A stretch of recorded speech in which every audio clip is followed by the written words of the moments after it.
Dust and Misery, looking at some definitions here of the heart. One definition says the center of the total personality.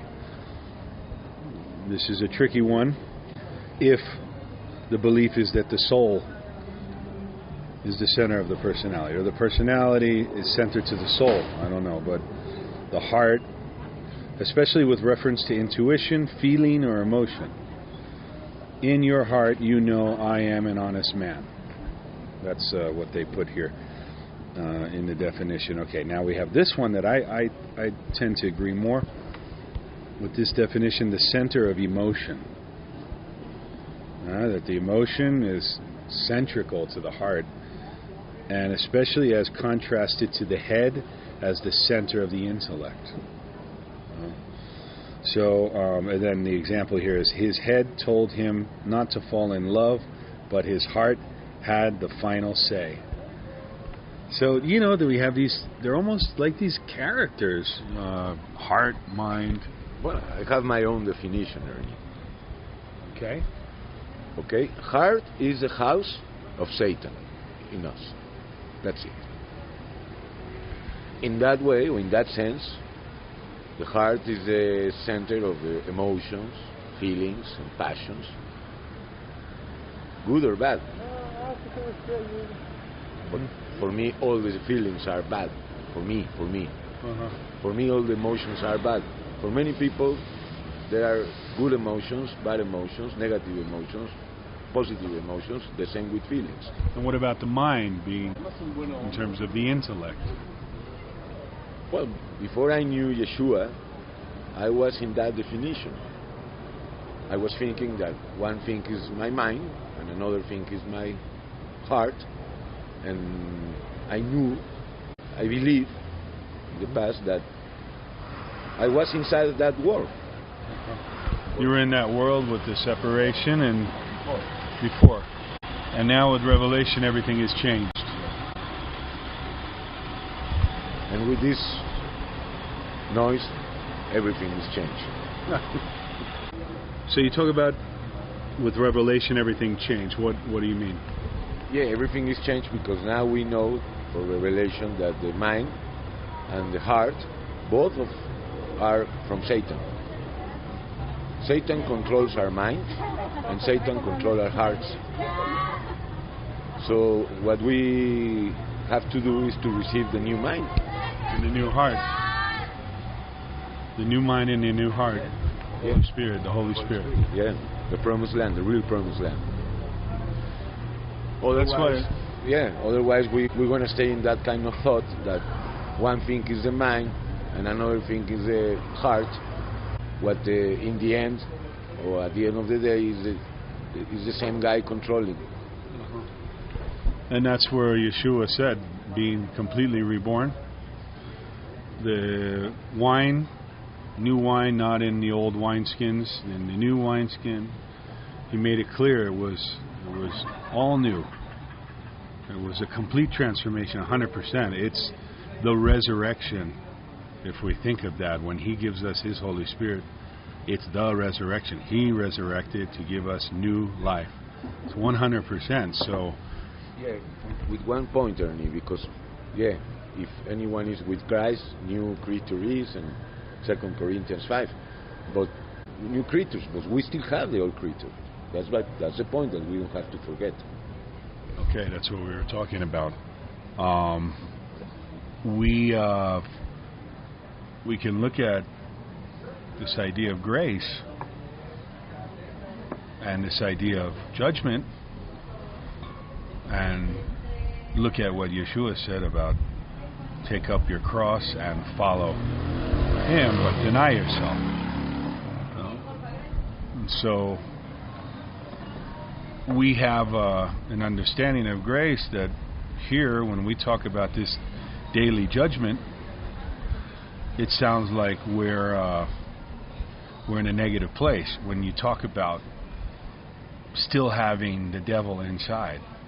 Even though you're reborn, people would say that's crazy. How can you be reborn and still have the devil inside? Because they don't understand this doctrine good. We still have the old creature. The old creature with Satan is already on the floor. It's already done, judged.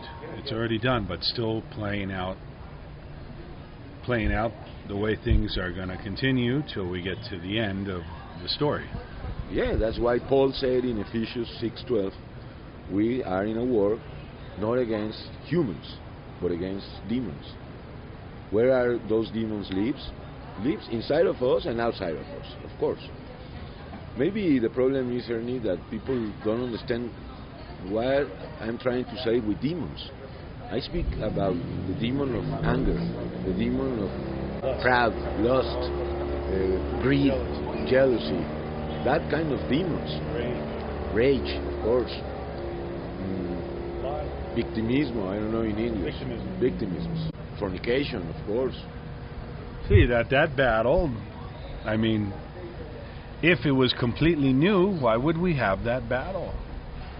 And you got to ask yourself, do you have that battle? Now you have the power. What's the power? The word, and also the key. And the sword. The sword, of course. The sword. Yeah, the word. Yeah. So we need that day to day so we can overcome. And by doing that, we got to be on the cross. We have to be reminded. I think a lot of times that judgment is, as we talked about in Job, at the end when he recognizes exactly that he doesn't know, that in a sense he repents, Job, at the end, and God honors him. No? Yes, that's why the call: go out from the building, go out from the apostate church. Don't call anyone pastor, bishops. Go back to Matthew 23, 8 to 11, and put on your knees in front of the real God, not in front of human being. Each go themselves before God. That's it. Go like the prodigal son came back, and he will receive you, no matter what you did, no matter if your sins are like the red of Isaiah. Dark like dark soda. Yeah, it will become white snow. Yeah, white snow and mountain spring water. Yeah, I was thinking in Isaiah chapter 1. So God is love, God is light, God is power. His name is Yeshua.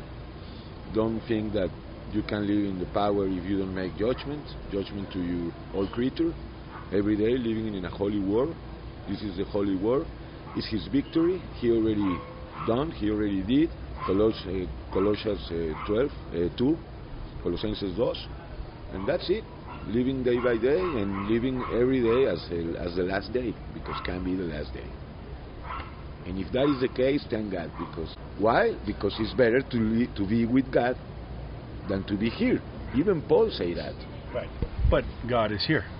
God is here. But if anyone knows God, that person will be preferred to be with God in the third heaven right now than to be here. But we know that we have to do our job here, our work here, to serve here by grace, because the apostasy is high and dry.